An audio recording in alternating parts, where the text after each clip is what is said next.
Xitoy doiralari Sharq Turkistondagi jinoyatlarni xalqaro jamiyatdan yo'shirish uchun ta'tir tashviqotlarini va ko'z bo'yamchilikni davomlashtirayotgan bo'lib, bu qitim Kuvayt taratqullari vakillari o'mikidagi 10 necha kishini Sharq Turkistonni ziyorat qildirgan.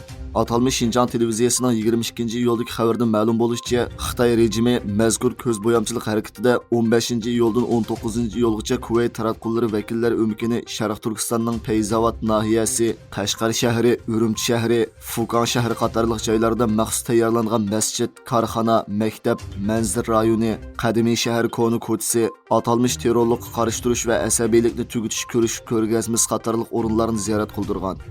Xitoy axborot vositalari mazkur vakillar o'mikining boshliqi qatorliqlarning ziyorat mazgilida Şinjan nihoyat yaxshi joy ekan, qancha tushangan siri shuncha yaqinlik bilindi ekan deb maqtab ketganligini va bu qitimqi ziyorat maqsadining haqiqiy Şinjanni dunyoga yetkazishdan iborat ekanligini bildirishganligini jar silib ko'plab tarqatgan. Xitoy Kommunist hokimiyati Sharq Turkistonning nopos qurilmasini o'zgartirish uchun Xitoylarni rayonga ko'chishga ilhomlantirib, ularning bu rayonda o'ltiraqlashishiga iqtisodiy va siyosiy yordam bermoqda. Xitoy yoshlar gazetining 7-oyning 25-kundagi xabari qaraganda, Jungo doiralari 20-iyuldan boshlab atalmış g'arbiy rayon turiga pidoi bo'lish nomida 10 mingga yaqin Xitoyni Sharq Turkistonga yo'tkab ishga o'rinlashtirgan.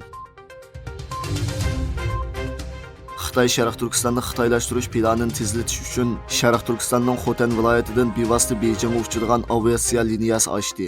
Xitoy Wang Yi torining xabar qilishicha, Xitoy xalqaro aviatsiya shirkatining CA9661-qitimliq navbatchi aeroplani 25-iyul tushdan keyin Beyjing aerodromidan uchib, Xotandagi Xitoy yaqinda ismini o'zgartgan atalmış Kungang aerodromi qo'ngan. Xitoy taratqullarining xabar qilishicha, bu aviatsiya liniyasida har haftada qo'sh yo'nalishda 5 navbatchi aeroplan bevosita qatnaydi ekan.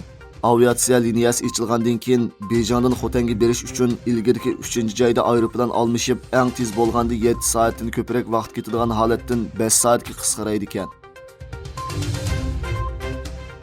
Amerika hukumatining Tayvanni 330 million dollardan ortiq harbiy yordam bilan ta'minlash qarorini e'lon qilganligi ilgari surilgan bo'lib, Amerikaning bu harakati Xitoyni qattiq g'azablantirdi ekan. Tayvanga qilmoqchi bo'lgan qurol-yarog' yordamining qimmati taxminan 330 million dollar bo'lishi mumkin bo'lib, bu vaqtdagi qaror bugun e'lon qilinishi mumkin ekan. Oqsaroy bu masala haqida aniqlik berishni rad qilgan bo'lib, Amerika ta'minlagan qurol sistemasining tizimligini e'lon qilinmaydi ekan. Yaponiya Davlat Mudofaa Ministerligi 2035-yilga borganda Xitoyning 1500 yadro o'q beshi bo'lganligini mo'lcharladi.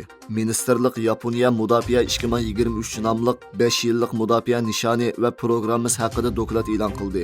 Dokladda mundaq deyildi: Xitoyning 2035-yilga borganda 1500 yadro o'q beshi bo'ladi. Shuning bilan bir vaqtda Tayvanga qaratgan harbiy besimi kuchaydi. Bu ahvol rayon jiddiyligini kuchaytirib o'tadi. Bo'libmi Yaponiyaning g'arbiy janubidagi orollar uchun bexatarlik tahdidi paydo qiladi. Amerika Davlat Mudofaa ministri Lloyd Austin Amerikaning Xitoyning zo'migarlik va ko'kamilik qilmishlari qarshi kurash qilayotgan davlatlarning yanida ekanligini bildirdi.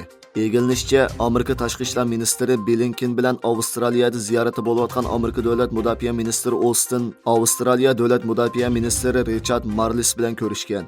Austin yig'indan ilgari axborot vositalariga bergan bayonotida Amerikaning Xitoyga qarshi o'zini qo'g'daydigan ittifoqdosh davlatlarni davomli qo'llaydiganligini bildirib, Xitoyning Sharqiy dengizidan Janubiy Xitoy dengizigacha va G'arbiy Janub Tinch okeanigacha bo'lgan rayonlarda Xitoyning besim bo'layotganligiga ishorat qilgan va Xitoyga qarshi o'zlarini qo'g'dayotgan ittifoqdosh davlatlarni qo'llashni davomlashtirganligini ta'kidlagan.